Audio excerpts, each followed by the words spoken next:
Hey everybody, it's John Reed, Diginomica. How you doing? Yes, this is indeed a solo flight show for now, though I may have a special guest coming later, so don't despair if you're looking for a little more variety than just me talking to you. But actually, I do really want to talk a little bit about this legacy SaaS concept under development that I've had going for a while, because I don't think it got properly developed in the other show that I did. And I think it's important. But before I do, yes, I have some cool guests coming in the future weeks here. I got a little more work to do lining them up. My mom was in town this week. First time I saw her since prior pandemics, so that interfered with my show guest preparation this week. So that's why you're stuck just looking at me. But feel free to comment in the stream as usual, because I will be getting a conversation going there. And just be forewarned, if you comment, I'm going to pull you in, so beware. Anyway, let me talk to you a little bit. Oh, one more thing. I'm going to ban 2 other buzzwords from my show today. So right now, officially, the only banned word is blockchain, but there's going to be 2 more added. So that'll be your reward for sticking out on the sticking through the legacy SaaS conversation with me here. So let me just briefly kind of tell you how this whole thing evolved. When I developed this sort of legacy SaaS concept, basically the idea was I wanted to figure out a way to kind of pick on some of the industry darlings. I hang out with a lot of analysts and stuff, and there's certain vendors that really don't get a whole lot of criticism thrown at them, and they're kind of viewed as having brought the business of enterprise software to a much better place than it was before. And I think that's fair. And I didn't, when I developed this legacy SaaS idea, it wasn't to really pick on a particular vendor, though I think if you do some searching for the term, you'll see that at least a couple marketing teams picked up on this and used it to bash one vendor or another. That wasn't really what I was going for there. Really what the whole concept of legacy SaaS was about in the first place was more the message that the cloud business transformation sort of promised by SaaS is essentially incomplete. And I'm not sure if it's going to get there unless we become more vocal about what the shortcomings are. And so my argument there was that some SaaS vendors are running the risk of perhaps becoming legacy players as vendors that kind of do get the possibilities here come along. And I certainly see some of them operating in the small and mid-market. They have not yet necessarily penetrated the large enterprise marketplace in the same way yet. But anyhow, and several of the ones I like the best are Diginomica partners. So that puts me in a little bit of a tricky spot because I don't want this to turn into a promotional campaign for a handful of vendors. So I'm not going to really mention them because that's not the point. Anyway, Brian Summer, who's my frequent video partner and sparring guest on the show, had a special blowout a few weeks ago on Legacy SaaS, which was fun. Brian prepared a bunch of slides, and you can catch that replay on YouTube at Jonathan W. Reed. And it also, I'll paste that into the chat just in case you want to see it. And also, there are audio versions of it too. So if you prefer that, just hit me up. But there you will find the video replays. And you may find that conversation with Brian interesting. But one of the things I realized after I finished my discussion with Brian on this is that I think Brian and I are coming at this from slightly different angles, because I think Brian is a little bit loath to, in my interpretation, to bring the hammer down on some of the newer vendors, because Brian is a little bit more preoccupied with a lot of the so-called real legacy vendors, particularly legacy ERP vendors that he thinks are really essentially exploiting customers. And so I think, he and I are kind of coming at it differently. And I'm not saying that those vendors deserve a pass here. I'm just sort of kind of shifting focus a little bit for this legacy SaaS concept to kind of explain why I think this hasn't gone far enough. And sort of at the core of my view is this is basically a concept that I'm still developing. So that's why I haven't actually written about it yet. Part of it too, and the reason it's a little bit awkward, is that I think there's a lot of sort of pandemic gratitude that needs to be paid to a lot of software vendors out there. And I think a lot of a lot of SaaS vendors really proved their merits and values to customers during the pandemic and had really terrific pandemic responses when people needed them most. And so, I meant this to be somewhat of a lighthearted conversation in some ways, because I did really want to acknowledge that a lot of these vendors have really come through in the last year or two when they were needed most, and companies that were working already on these vendors' products had smoother remote transitions, and those who didn't were able to pull it off, and there was kind of a rallying point around that. And so I don't really want to take away from that, but I did want to light a fire to kind of raise some more intense questions about the so-called SaaS value proposition. And that's sort of the point. The obsession of the show is really to figure out why we have so many underperforming enterprise projects, and why we can't see a better result. And so my argument here is that we gave SaaS vendors a bit of a pass for a while. And why did we do that? Well, we did it because the user experience, first of all, was so much better than the sort of super user-oriented, classic, green screen GUI evolution of the classic enterprise software. OpEx was easier for budgeting. Implementations were faster. The ratio of consulting to software versus implementation wasn't insane.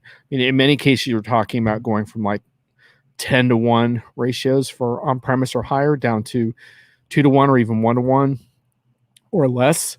Absorbing new functionality every quarter, 6 months was generally a lot better. Now, granted, it's not always easy to absorb functionality every quarter or 6 months, but it's a huge improvement, and customers can eventually figure out how to do it. And yes, integration seemed a bit easier. SaaS vendors tended to have better APIs. Workflow automation was generally better. Also, they tended to audit your software less. And we wanted to recognize that these vendors provided real economies of scale via multi-tenant architectures versus what you might call the sort of faux cloud of hosted solution in your uncle's closet, which turned out to be problematic and created expensive faux cloud data silos and made it difficult to talk about things like machine learning and analytics and integrating workflows. So for all those reasons, I think SaaS vendors have gotten like something of a pass. And, those are pretty good reasons. So I think when you think about that as a list, you kind of realize like, yeah, that's why a lot of these vendors don't get a whole lot of criticism historically. But one day I think customers woke up and realized that they were still locked in. And now look, lock-in is not always a bad thing. You've heard me say maybe before that like marriages are also a form of lock-in. So, sometimes there's a lock-in by choice, but in general, I think customers realized they were more locked in than they wanted. And if you saw my recent show with Upper Edges Adam Mansfield, he spends all day long working with customers around these, SaaS vendors and contract negotiations. And really those contract negotiations, as you hear him talk about it, aren't all that different than the contract negotiations that folks were tied up in before with on-premise vendors. And so, I think at the heart of my whole critique here around Legacy SaaS is this idea that the so-called cloud, it should not be a UX and software delivery revolution. It should be a shift in how companies do business. And that's where we're getting hung up. SaaS software was harder to integrate than vendors let on, especially companies that wanted to tie together a number of SaaS best of breed components. And you know what? It wasn't all that cheap in the final accounting either. And the feeling of lock-in wasn't terrific. And when you crunch the numbers, if you really do that crunching, and did a little bit of that talking with Adam, not necessarily as cheap when you look at the multi-year expense. It's a different type of budget line item, but it's not necessarily cheaper. So the overriding lesson is that cloud is not just an economy of scale architecture. It's not just a better user experience. It should be a better way of doing business. What I call the customer-focused way of doing business for the software industry, and that's why we're not there yet. So anyhow, a couple of years ago at a Freshworks analyst event, I put kudos out to Alan Berkson of Freshworks for sparking these conversations at that time. I kind of brought up this notion of legacy SaaS, and those of us gathered in the room started kicking it around and developing a little bit. And that's kind of where this whole thing started. It kind of stuck with me more as a warning, as a series of questions customers should be asking, and as an opportunity. So what I'm going to do in the next few minutes is kind of walk you through what I consider the characteristics of legacy SaaS, and what I consider the characteristics of what you might call proper SaaS, or whatever, however you want to phrase it, what software should really look like in the modern age, or just how customers should be treated. We have a comment from LinkedIn user. Hey, LinkedIn user, I know who you are. You're not anonymous to me. SaaS providers are further along the internet evolution of IT than the premise-bound providers. Absolutely. And they deserve a lot of credit for that. And for the most part, I think they get a lot of credit for that. So I'm just being a little bit contrarian here, because I want to attempt to kind of sharpen thinking around this topic, and kind of essentially light fires to push these evolutions of business further, right? So it's not meant to criticize these vendors, because they're clearly offering a better value proposition than classic legacy software for a variety of reasons, including one that I did not mention in that list that you kind of bring up here, which is sort of moving away from IT-centric approaches and IT bottlenecks into an era where business users have a lot more ability to control their own experience and their own sort of software and workplace productivity, their own work destiny, if you will. One thing that I've been thinking about around this legacy SaaS concept is a lot of these customer success programs that a lot of these vendors are offering, I think, are not where they need to be yet. Customer success should not be a code word for expanding your software footprint, which is something I stole from Josh Greenbaum, actually, who I've talked with about some of these ideas. Customer success, what it really should be about, is taking the collective data you're receiving from your customers and aggregating it in ways that are private and that those customers opted into, and returning it back to them in the form of so-called intelligent actions that they can be taking.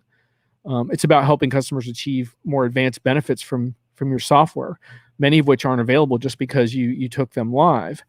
And so one of the big themes of my show, and I'm going to make a note of this on my screen going forward, is that the post-go live benefits are the most important ones, and oftentimes they are not actually achieved at go live. And so vendors need to continue to work with customers to expand on those benefits. And to their credit, there's some software vendors I talk with that are really determined to do that and recognize this issue.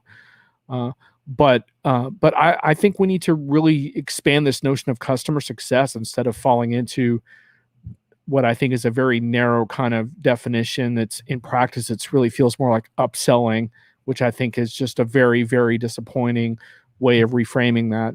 What customer success really is every interaction with your vendor. If your support sucks, if you're giving out bad satisfaction scores, how can you talk about being a CX SaaS solution? Or what if you're a CX vendor that inflicts pain during contract negotiations? That's not true CX. So that's one of the characteristics. I think also the thing we have to be a little bit careful about is, this notion of vertical solutions. So the next sort of evolution in the SaaS software market is much more verticalized products, more industry-specific products.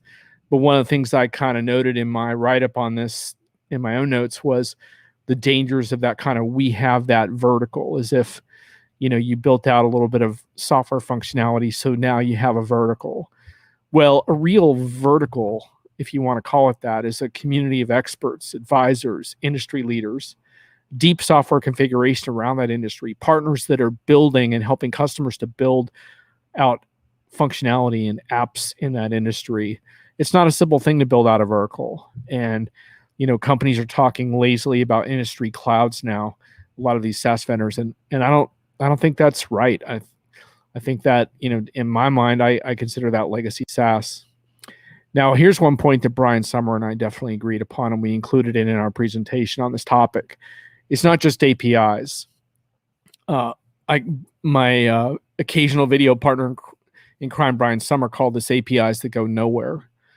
So it's about assuming responsibility for your most important integrations, and that includes even to your competitors. And when I think back to when I used to go to shows, and by the way, I'm going to be going to some shows this fall, so like a lot of people, I'm going to be back on the road a bit. But when I think through the years of kind of doing this, I think I've only seen one keynote where a vendor proactively showed off an integration to a competitor's SaaS product that they knew their customers liked, even though they had similar functionality in their own software. I've only seen that one time. And yet customers expect that. Customers want that. So to me, that's kind of falling short on the promise of what true cloud business and cloud software should be about, because it should be about customer choice. The next I kind of alluded to earlier, but it's streamlined contracts and transparent pricing, simplifying software contracts, simplifying negotiations. Gartner's Hank Barnes has a bunch of data on this. So I'm not just making this up, but customers are now judging vendors by all their interactions. And this is one of these really important sort of apparent contradictions in our marketplace. Because the thing is that when you step back at it and you look at, okay, buyers are more informed than ever. And the B2B buyer, I'm actually working on an ebook on this, which Diginomica calls a D-book, but anyway, hopefully someday it'll get done. But basically the notion behind it being that you have this informed buyer that takes a lot more independent route towards software decisions and does a lot of online research, and has a pretty good BS filter a lot of the time, doesn't put up with a lot of marketing bullshit. But the thing is, that same buyer, when they do, start interacting with vendors and creating a short list, what Hank Barnes at Gartner has found, and I've talked with them about this as well, is that their perception of their interactions with those software companies becomes a really, really important thing. And so you then become judged by the totality of the experience of working with a vendor. And so when you think about real cloud business, that starts at the first points of contact around sales and demos. And you're going to get judged by that, and you're going to get judged all the way through support, and your support experience is going to affect your renewal or any upselling that the vendor attempts to do. So essentially it all becomes this cyclical process of trying to serve the customer better. And if you fall short, hopefully you're going to get called out. And that's kind of what I mean around this notion of avoiding a legacy approach to working with customers. And I think a lot of sales approaches, unfortunately, are still pretty legacy. I have a comment here around my API tweet, which took on a life of its own. Yeah, that one that was cool. That was like a old school Twitter conversation that kind of took off around. I went on a rant, but I can't spoil that rant yet because it ties into one of the banned words that I'm going to announce on the show when I'm done with my legacy software, Legacy SaaS overview here, so which I'm getting close on finishing up, but I want to get to the last points. So the next piece of it is, what about consumption-based pricing? What about easy user license transfers for casual users? What about all-you-can-eat pricing? What about easily downgrading your licenses if you're having a seasonal fluctuation? This was a big issue in the pandemic because a lot of companies needed to contract for a period of time, and a lot of their SaaS vendors weren't able to accommodate that, even if they were, not trying to gouge them. They simply didn't have a licensing program that accommodated that. The vendors that did were able to come through for customers in a different kind of way. So where is the pricing innovation in software? We certainly see it on the cloud side. We see it on the infrastructure as a service side. We see all kinds of all-you-can-eat and consumption-based pricing models coming out of the cloud infrastructure providers. So why aren't we seeing it on the software side? Now I do know that there's and there's outcome-based pricing is a whole nother thing you could throw in there too, right? Like, why don't we see more software companies willing to put skin in the game and back up pricing based on outcome? And to be fair, some of these concepts have been floating in our industry for a long time, And I do know in terms of consumption-based pricing that when I bring that up with customers, not every customer is comfortable with that or wants consumption-based enterprise software pricing because they like having a more of a predictable model. So it's not like that would work for everyone. But it is really surprising and I think disappointing how few SaaS vendors in the large enterprise space have flexible and creative approaches to user licensing that give more flexibility for customers.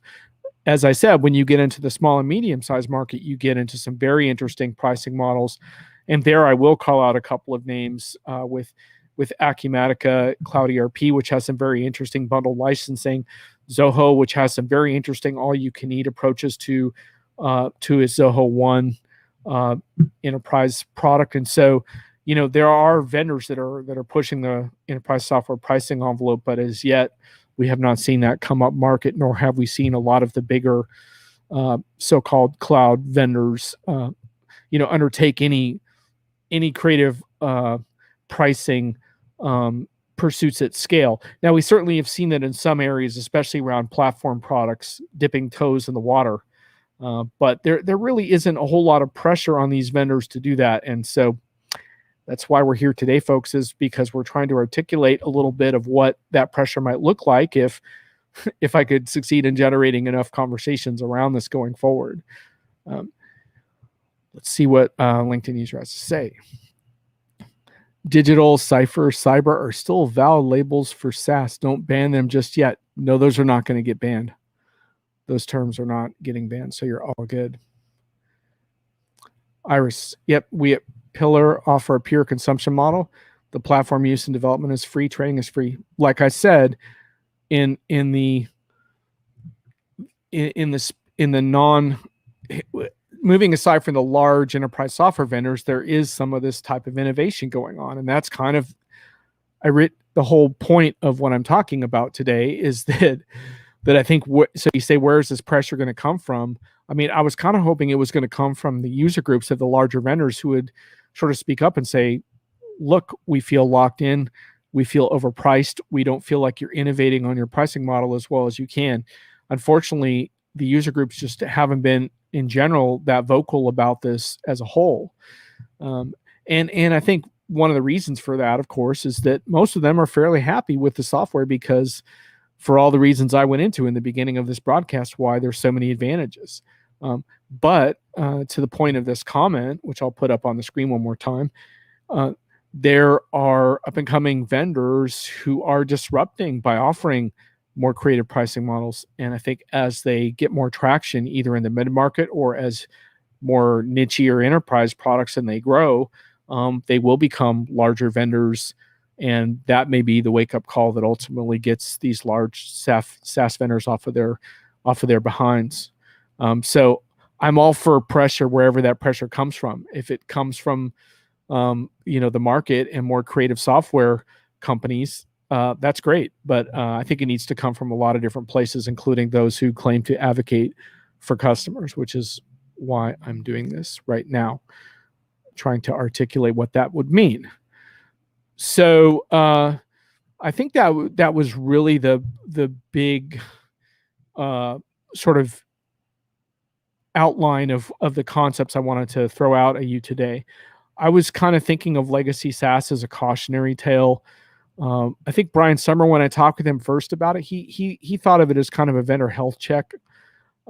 Like a lot of these vendors started out young and fit and athletic, but as you got older, you maybe fell into some unhealthy habits or missed out on opportunities to keep yourself sort of fit and in shape. And perhaps that's true, because I think that some of these vendors that are more legacy, there's nothing inherently flawed in how they do business that could not be changed if they were motivated to do so.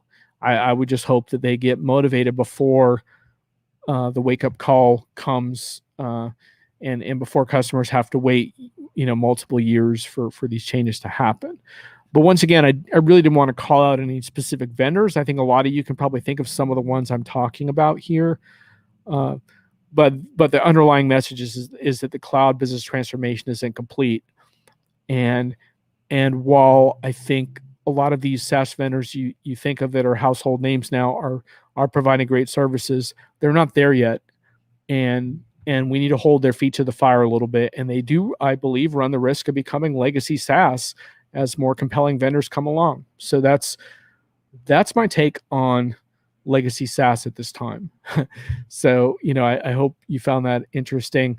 And obviously, one of the reasons I recorded this is because I plan to write about it. And,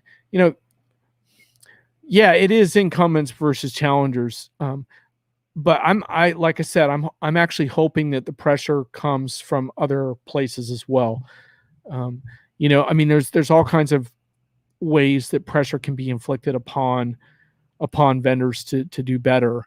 But one of the obviously big blind spots here is we become sort of blind to our own weak spots as we become more successful, and we wrap ourselves around the mythology that we're doing great work, and then we can't see through that mythology. So anyway, maybe with enough of this kind of conversation, we can.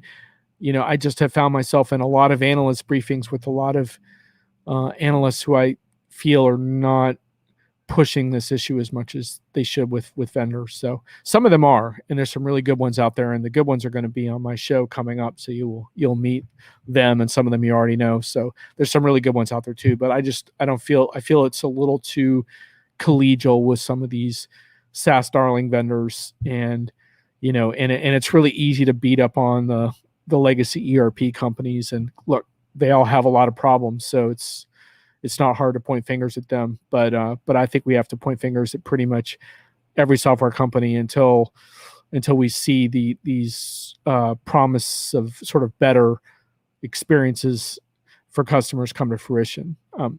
Now, as for the banned words, so as you all know, I banned the word. I don't have many banned words on this show because, people can kind of say what the hell they want. But I have banned blockchain. It's kind of a little bit tongue in cheek because I actually don't really have a problem with blockchain. And actually, I remain intellectually curious about what the use cases are. I just don't like it being discussed on this show because my focus is on proof points and use cases, and there just aren't any live production blockchain use cases to talk about in the enterprise right now. So I get very impatient with the hype around it.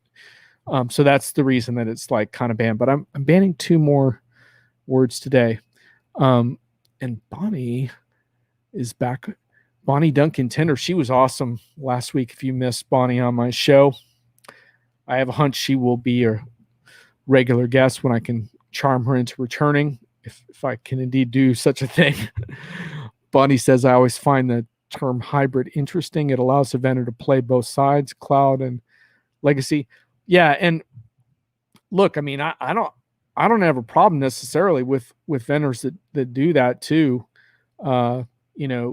It's a really interesting thing as far as you want to serve customers where they're at also, and I really don't have a problem with that. And I think you can also serve on-premise customers in a more sort of modern, forward-thinking way as well. There's no reason why that can't happen. And obviously a lot of vendors are figuring out how to serve their on-premise customers with more cloud-like contracts and stuff. And more API-driven architectures. And so they're learning some things from the SaaS side of things as well. So I don't really have a problem with hybrid per se. What I have a problem with is the use of the word cloud as if the business transformation is complete. And vendors, I think, are really disingenuous about that in how they use the term.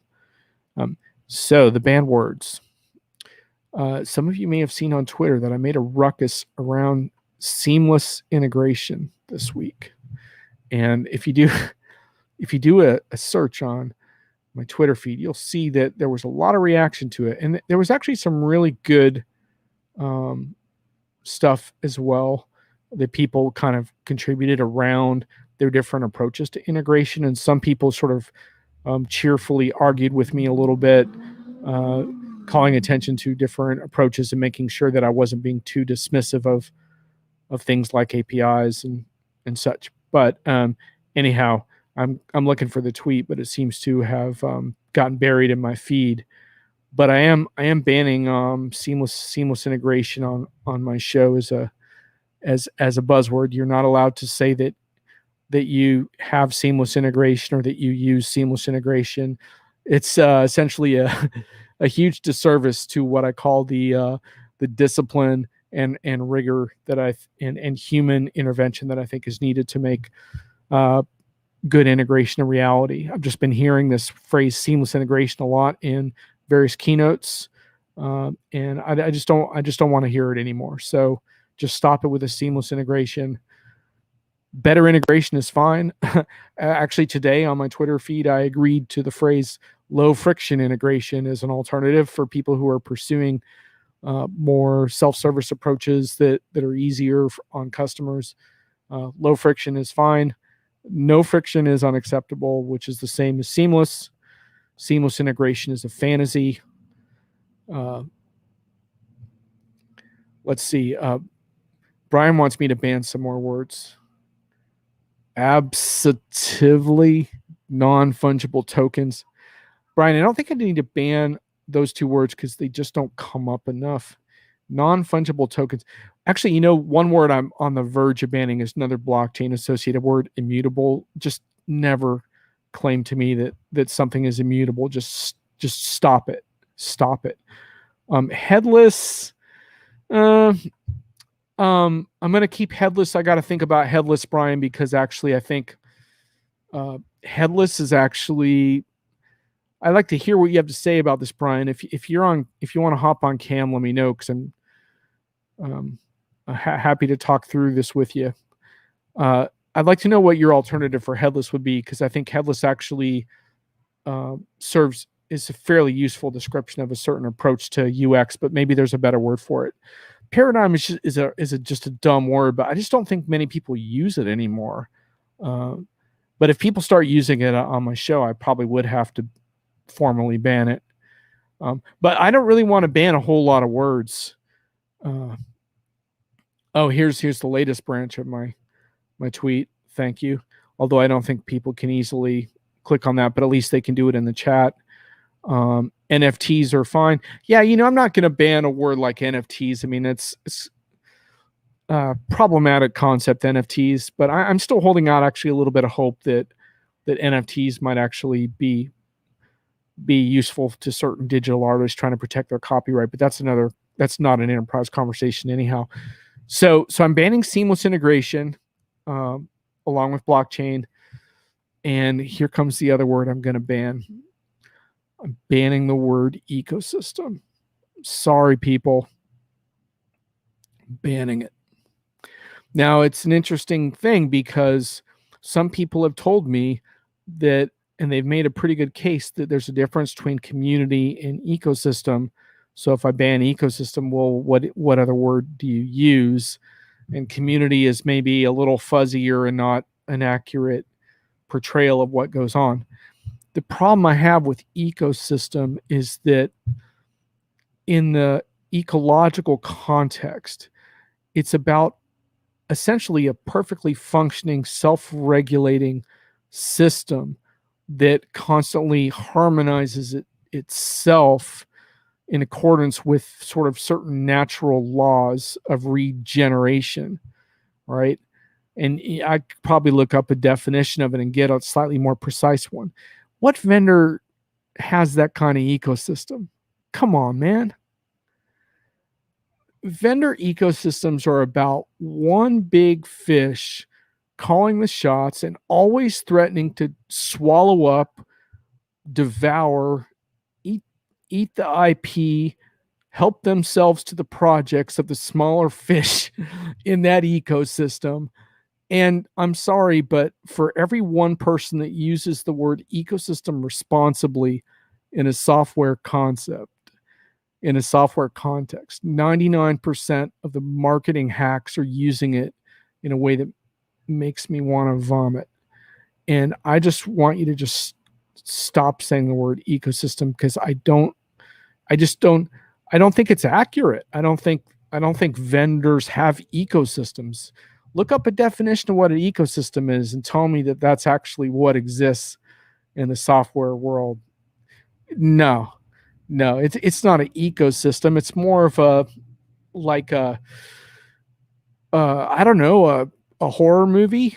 Um, maybe it's maybe it's a solar system, like where the vendor is the sun, and we're all like hoping that the sun doesn't burn out.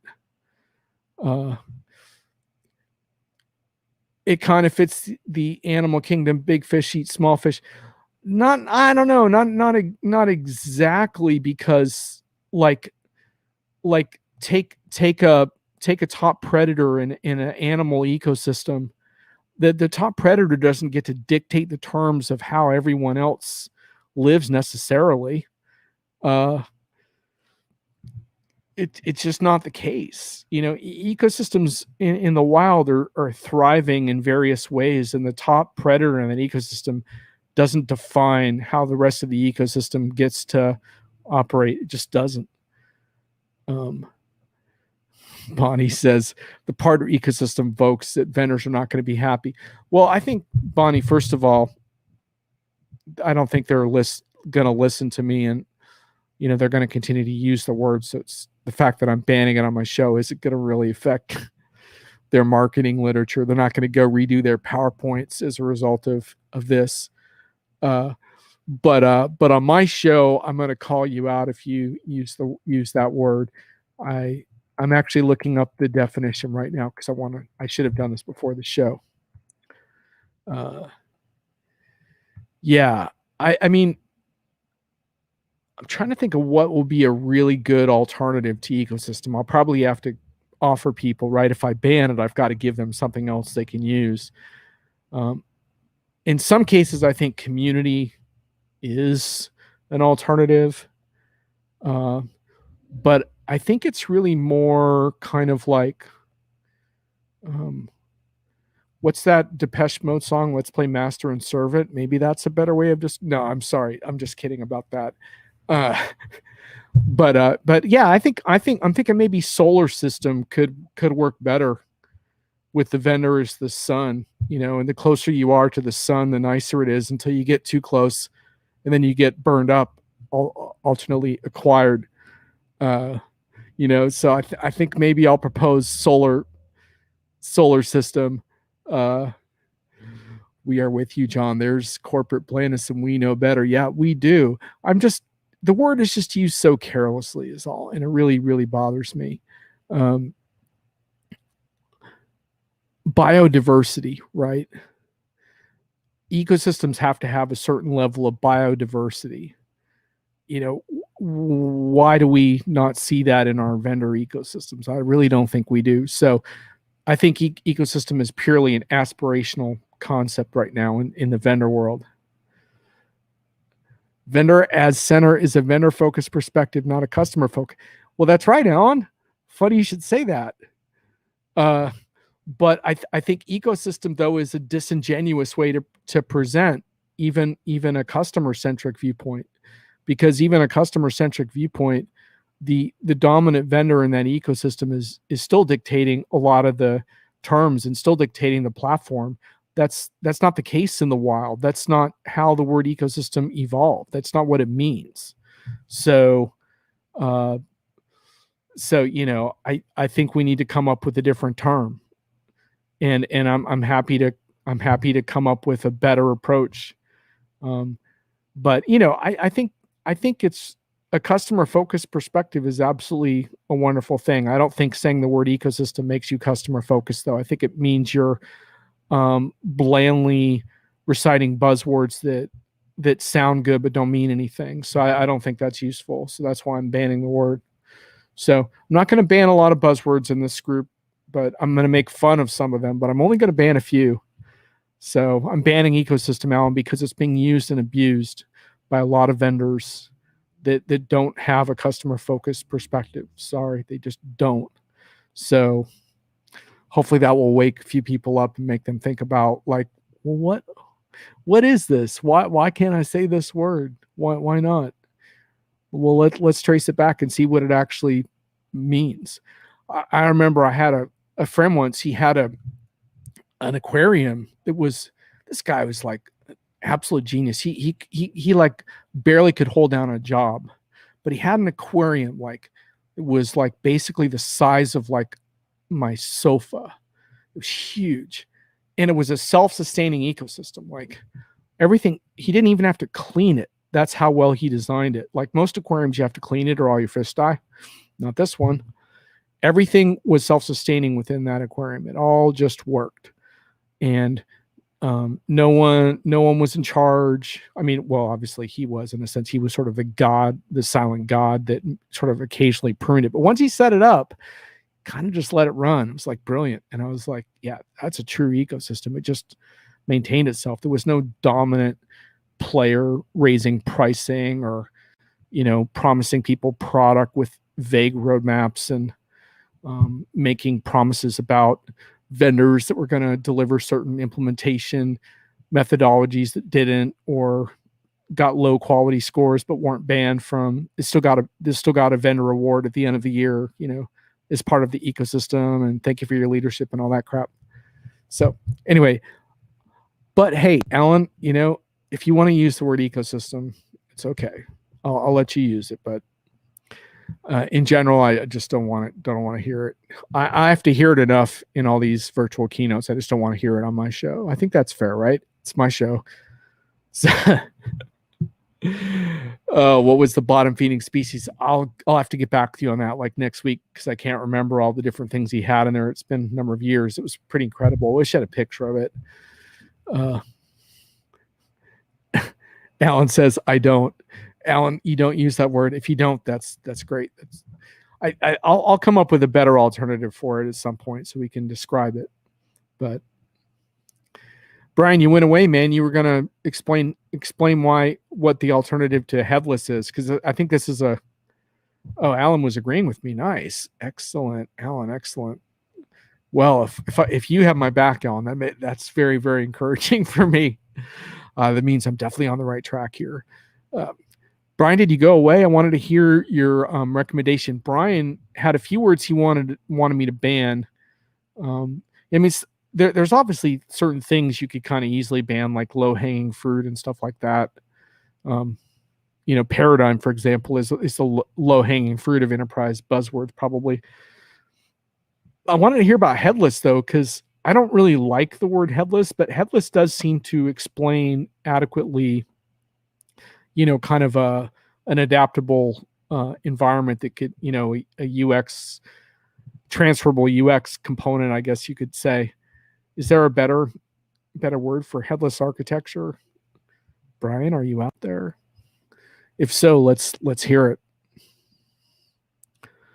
Alan, what do you use? Use headless?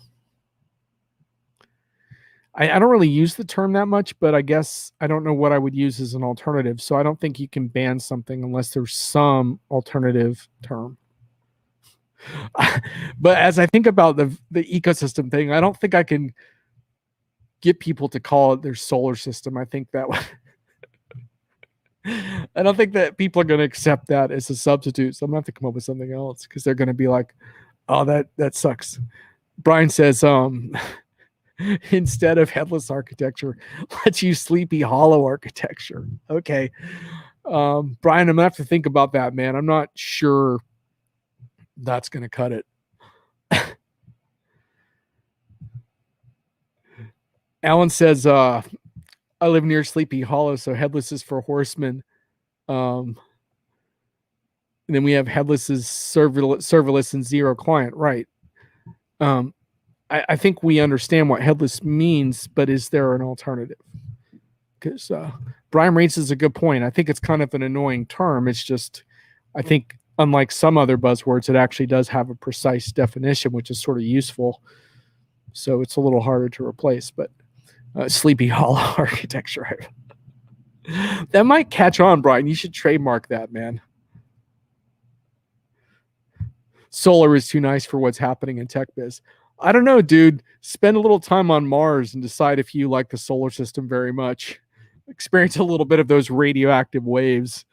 You might find that that actually it's a pretty good analogy, because there's only one place in the solar system that is able to sustain life, and that's a fairly fragile place as it is. The solar system is actually a pretty hostile environment for the most part. You got to catch up on your Netflix documentaries. Alan says community is better. Yeah, I mean, I like community, Alan. I've had a couple people try to explain to me that it's a little bit different term in some ways, but I guess I would probably use that sometimes as an alternative. uh, I think in some ways community is also aspirational, but I like it better, and I think it does make sense. I think there are times where people use ecosystem, they want to talk a little more about like networked businesses that kind of are working towards the same goal. I think sometimes in a community you can have people that aren't really a part of all of that so much. Like I kind of consider myself kind of a part of certain vendor communities, but I don't know if I really actively contribute to a so-called ecosystem. So anyway, but I'm happy with community. If I'm a customer, can I be in that many ecosystems at once? Probably not too many. Probably not, but in the so-called best of breed world, you could certainly be a part of a number of them. But yeah, maybe that's a violation of the scientific definition of ecosystems also. So community of interest has already been used. Yeah, I mean, Thomas Liebernight, who's been on the show before, has given this a lot of thought. He's actually blogged about ecosystems, so he could give us a little bit of a primer on some of that. Yeah, there's network. I mean, I don't know, network isn't quite it either, but there's something there. So that's about it. Anyone have any other words they want me to consider banning? Otherwise, I'll wrap up in just a few minutes and catch you next time. I'm not sure who's going to be on next week, but I have a few people in the hopper, so just haven't confirmed someone from next Friday, but there'll definitely be someone in the chair. I'm not going to do another solo flight for a little while. Solo flights are going to be pretty rare. I just felt like doing it today because I had some Legacy SaaS content for you. So any other banned words? I know I'm missing a good one. I'm going to check real quick. Let's see, worst tech buzzwords.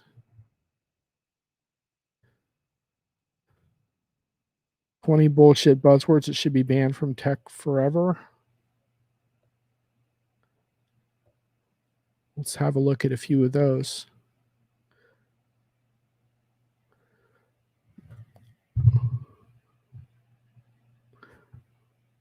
Game changer.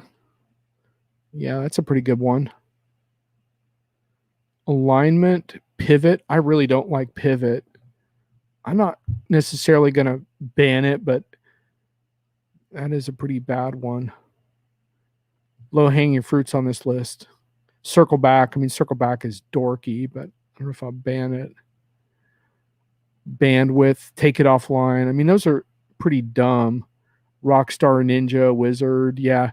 I mean, Ninja looks really dumb like on your LinkedIn profile, that's for sure.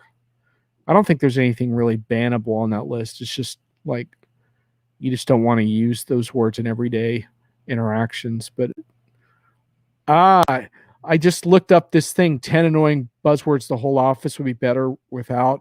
Guess what the number one on the entire list is? Ecosystem. Let's see what they have to say about it. You probably recognize this word for science class. It was ecological unit of living organisms, was long ago hijacked by Silicon Valley.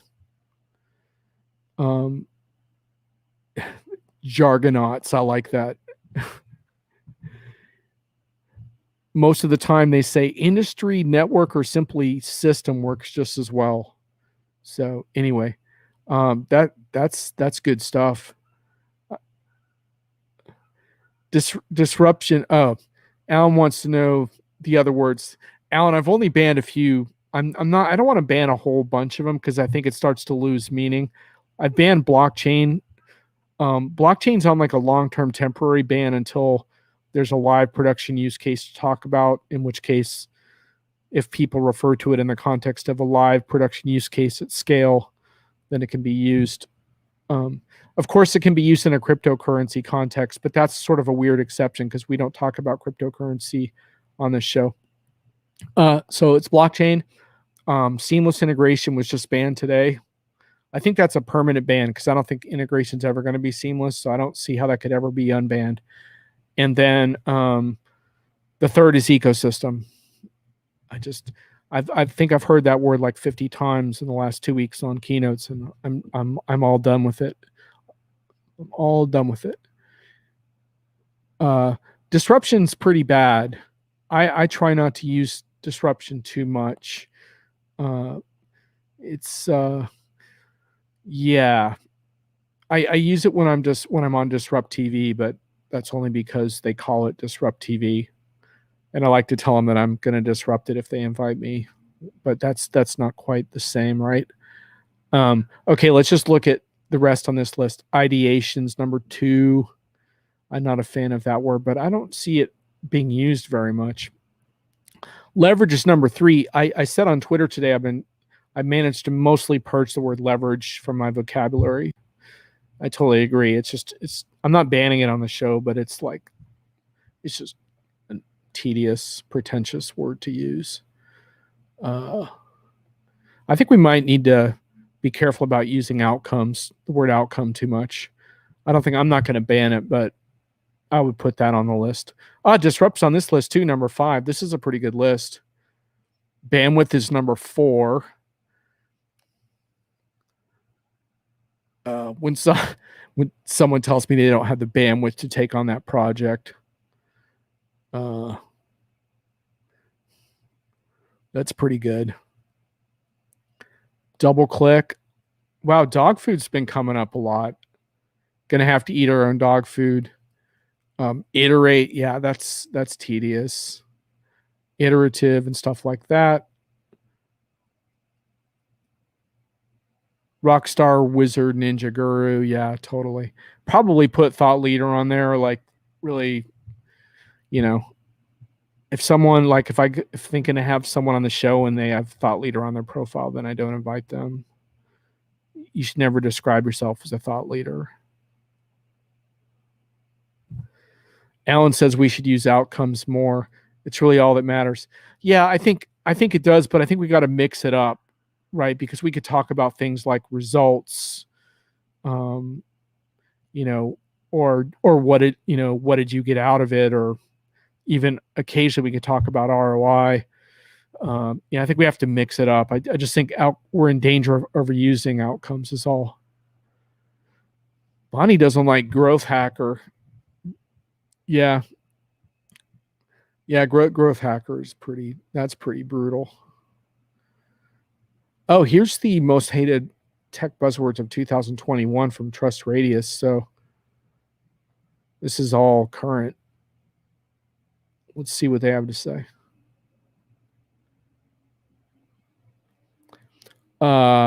Zoom. Well, yeah, AI.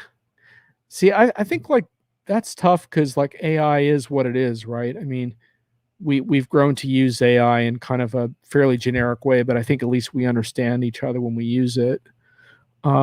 Disrupts on this list: synergy, cloud, digital transformation, pivot, big data, virtual and agile. Interesting. People hate the use of word Zoom as a verb, they're saying. Yeah, I guess I could see that. Yeah, this list doesn't really do it for me, but I know what they're talking about with synergy, though. I mean, I probably couldn't do business with someone who used the word synergy a lot, so I can see where they're coming from there. But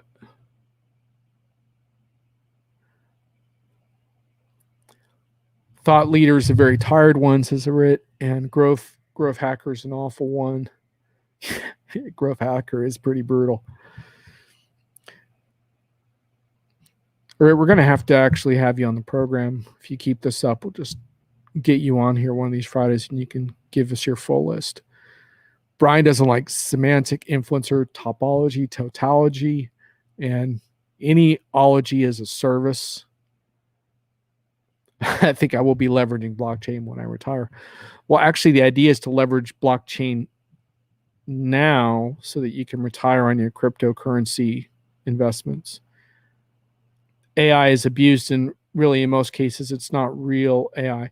Yeah, I think so, but I also think that like that horse is so far out of the barn, and it's never coming back in the barn. And I think most people understand that the term is tossed around and it doesn't always really mean what it means. But at least like the way it's used now, people understand that it doesn't have anything to do with general intelligence and ET and stuff like that, or the Terminator. At least people understand that it's more, it's just the question of how intelligent are your systems really, right? And a lot of AI stuff is rules-based engines and stuff like that. But I think at least people have some general idea that the term is broadly used. I don't know if it's like to eradicate it from the vocabularies.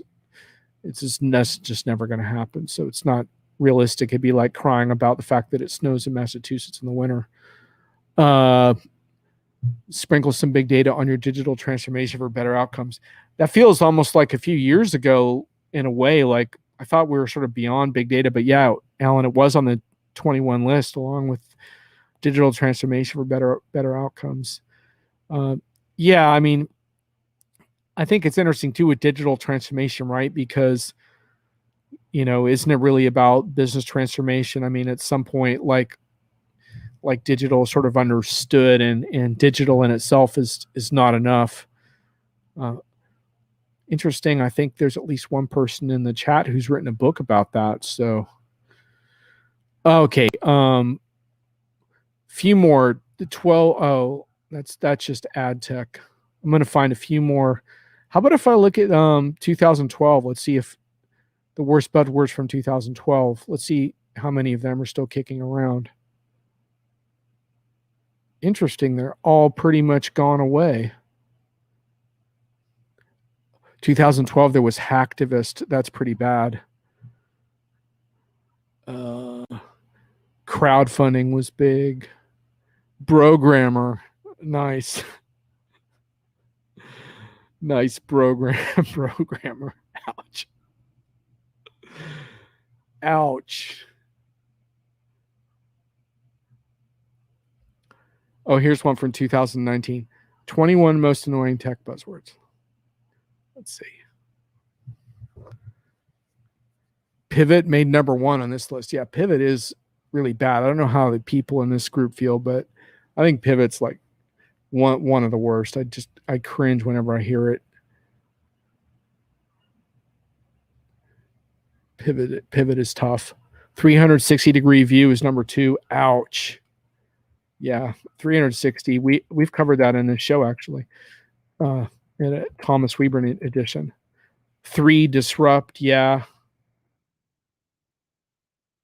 4 is actionable insights. Ouch. Wow, that's going to screw some people up if they're not allowed to say that. Ooh. Actionable insights. Interesting. I like this. This list is good because they're kind of saying what to say instead and what you really mean. That's really helpful to help people learn how to speak English again. I'll post the link. You may be able to see it on your feed there. So in the case of actionable insights, this is what to say instead. It says, from this customer survey, we learned specific ways in which we could alter our strategy. And then it says, what you really mean. This data told us how to change our approach. Nice, basic English. Number 5 is sync up. Number 6 is holistic approach. I heard someone earlier today on my Twitter feed. They said they're trying to not say holistic as much. Yeah, because holistic is pretty tough. What to say instead? We consider all the ways the development plays off and affects each other, even the ones that may appear less significant. That's kind of wordy, though. What you really mean, we look at the big picture. Number 7 is leverage. Ouch. Yeah, leverage came up again. What to say instead? We're going to outsource some tasks. So just keep it simple. Number 8, open the kimono. I kind of like that one. Number 9, circle back. Circle back is brutal. I get that in my inbox all the time, PR people. Number 10 is deep dive. Number 11 is visibility. Number 12 is core competency. I feel like core competency's kind of gone out of style. That's probably for the best. Buy-in is 13 on this list. 14 is growth hacking. Bonnie, you made it. Growth hacking. As in he's an expert in growth hacking for social media. Ouch. Oh my God. As in he's basically like impossible to work with because he's like infatuated with stuff that doesn't matter. What to say instead? Oh, I love this. Check this out, Bonnie. It says what you really mean. So, okay, so the sentence is he's expert in growth hacking for social media. And what you really mean is we're going to try things until something works. I love that. That's perfect. Silos. I don't really mind silos that much. It doesn't know if it bothers any of you guys. Hustle. I don't really see that being abused too much. Digital transformation. Overused. Agile is on this list. Bandwidth. Wow, bandwidth is coming up a lot. I don't really run into that too much. It's cheesy as hell, but I don't really run into. Like, do people say that? I don't have the bandwidth for that. That's really corny. Number 20 is innovation. I try not to use the word innovation at all. I don't think I'd ban it from the show, but it's just such a bland word. Bonnie says he's a real influencer. Yeah. I mean, influencer is a super cheeseball one. Efforting, very.com boom, efforting. Yeah, efforting. Some of the verbs, Alan, are definitely like when you verbify certain things, it definitely gets you onto a list like this. And then 21 is unicorn. All right, I'll do one more and then I'm gonna call it for the day. Let's find one more.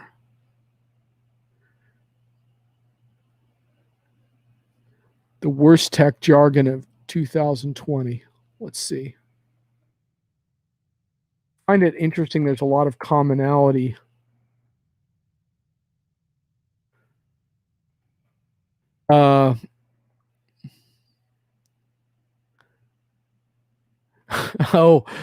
Preneur. It's like a suffix. Bolt any word in front of this. Someone's styling themselves. Like, so they use the example of like burgerpreneur, manupreneur. If you describe yourself as an entrepreneur, you probably aren't. Circle back, reach out, revert, all hands on deck, and pivot. Essentially a tech Pilates session of terrible words and phrases. Unicorn made this list. Going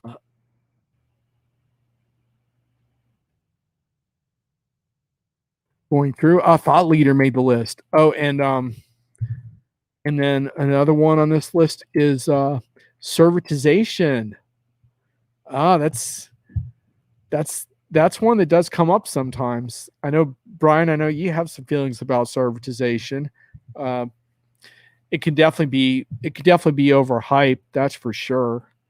That's an interesting one as far as like one of those where you have to then figure out what the alternatives would be to describe it. It says revolutionize the digital transformation. Indeed. Yeah. I think Arit's earning a guest invite on the show. Keep it up. Gonna have to bring you in and we can talk about consumption-based pricing.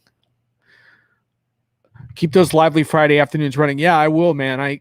This one was just a little more seat of the pants than usual, but I appreciate you having some fun with me anyhow. Thanks everyone for joining the more spontaneous thing.